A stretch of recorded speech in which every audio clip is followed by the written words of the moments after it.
Welcome to Art Deco. The Art Deco movement was a movement that started in opposition to Art Nouveau. And as happens with most high periods, things get overdone. The design starts to get just so saturated with design elements that it begins to lose some of its negative space.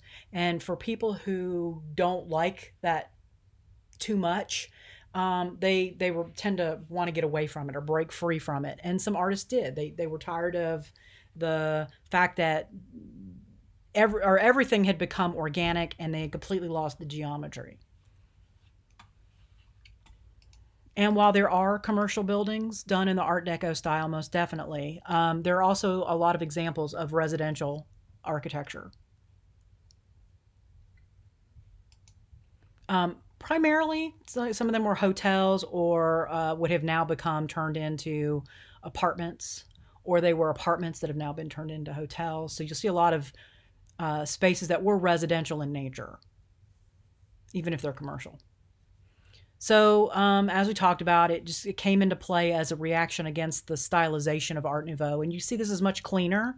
It's much more geometric. There's what little organic here is sort of just this kind of not even really organic. So it's primarily a geometric style. So we transitioned from an era where things were very ornate, curvy, a lot of details, to one that was streamlined and geometric. This was done by Frank Lloyd Wright's son, who we're going to talk about Frank Lloyd Wright next, I believe. That's our next.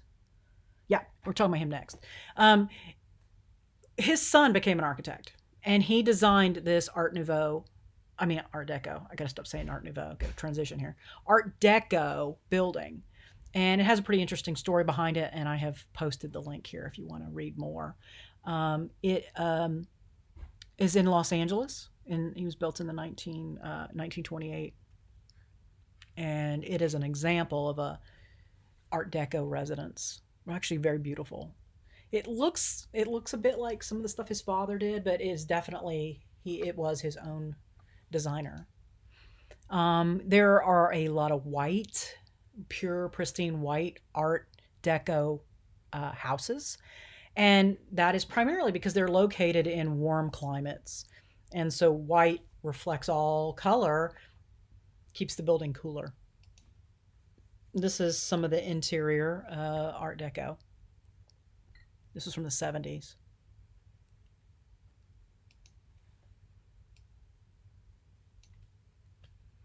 This is inspired. Now, we're going to look at some more modern Art Deco. Art Deco is still a style that's used today. People still design in the style, and this is a modern interpretation. So we could call this Neo Art Deco or Art Deco revival, though technically it never really stopped happening. It just was no longer the predominant style.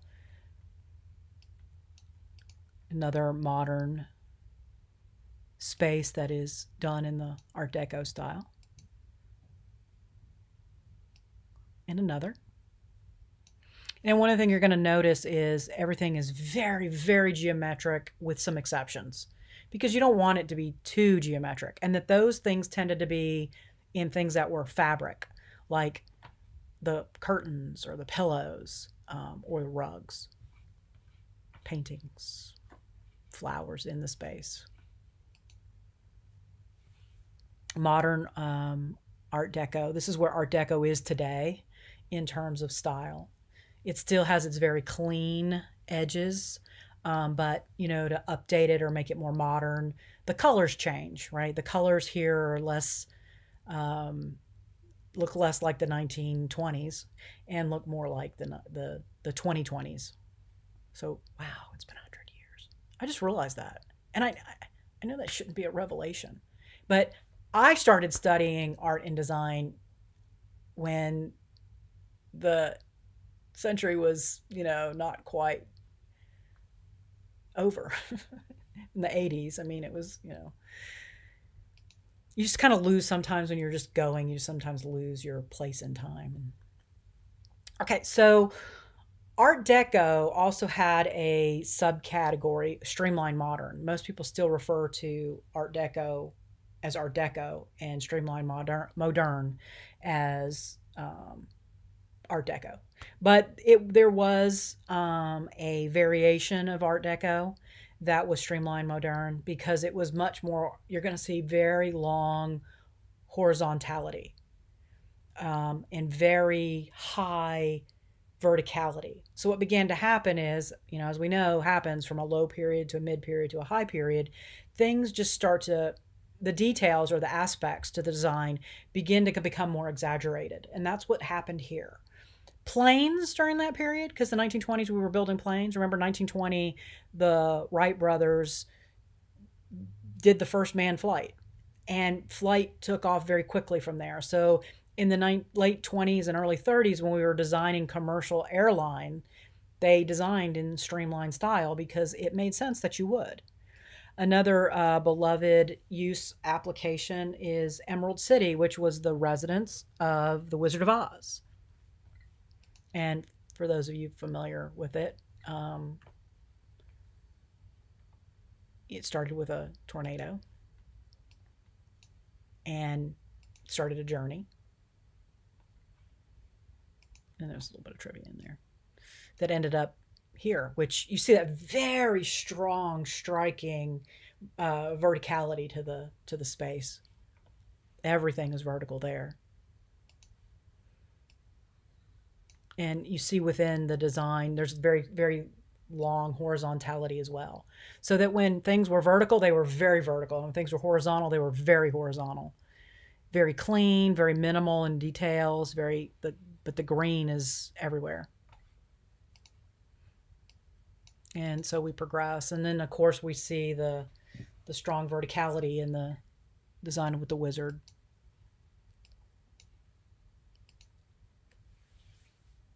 South Beach, Miami is actually streamlined modern. So you can see, again, very long horizontality, very tall verticality. And Miami actually, now South Beach is actually a relatively newer incorporation.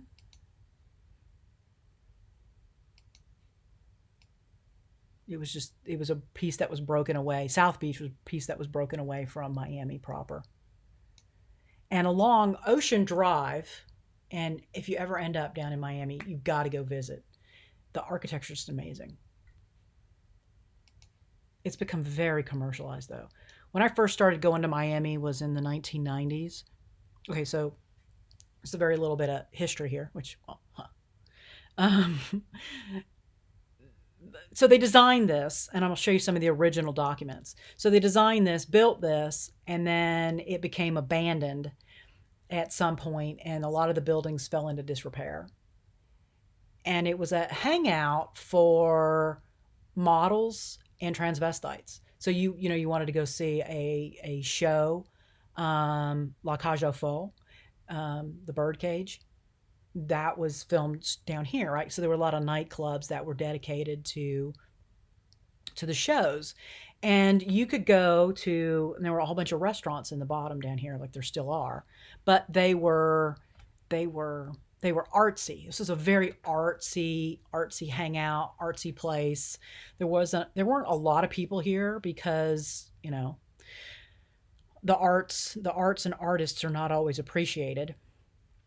And you could sit on a terrace and you could watch all manner of very interesting characters walking up and down the street, and that was the best part about it.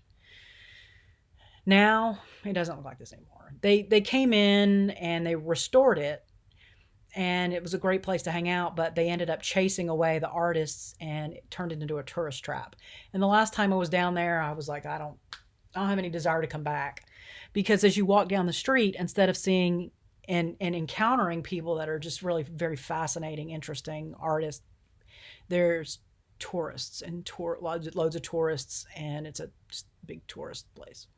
So for me, that's heartbreaking because I totally love South Beach. But you still go because the architecture is incredible. Yeah, 1915 is when it became a town. And it's just loaded with streamlined, modern styles of architecture. At night, everything is just lit up in neon. And these are the original conceptual drawings. Sorry they're so pixelated, but unfortunately, scanned documents that you get off the internet tend to be. But this is what it looked like initially.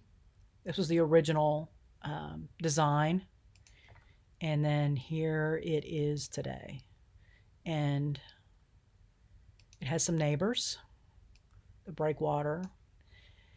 Now, these are not residences. They are now hotels. People still live in them, even if for brief amounts of time. So they're a great example of residential application in a commercial way. Colony Hotel. I love that photo. I don't know who took it. The Pelican. Yeah, you see now all this. If you walk down the sidewalk now, there are all these people. There didn't used to be. This is what it looks like on the inside. Very, very much Art Deco from the heyday in the 20s. The Leslie.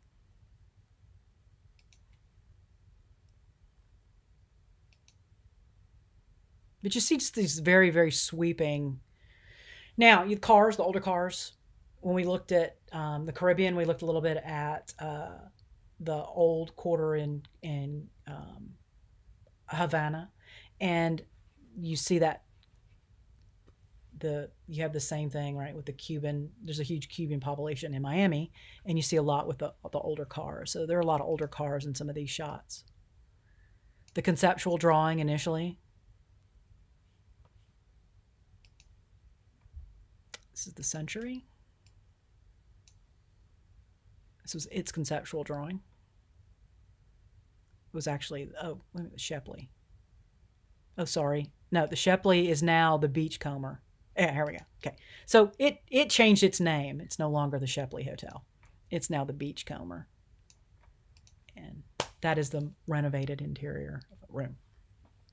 Okay, and so Art Deco strove to get away from Art Nouveau and became its own style. It's still beloved today, and one of the best places to go check out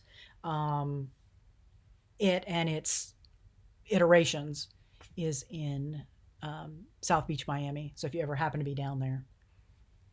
Okay, we will leave Miami here and go talk about Frank Lloyd Wright in the next lecture.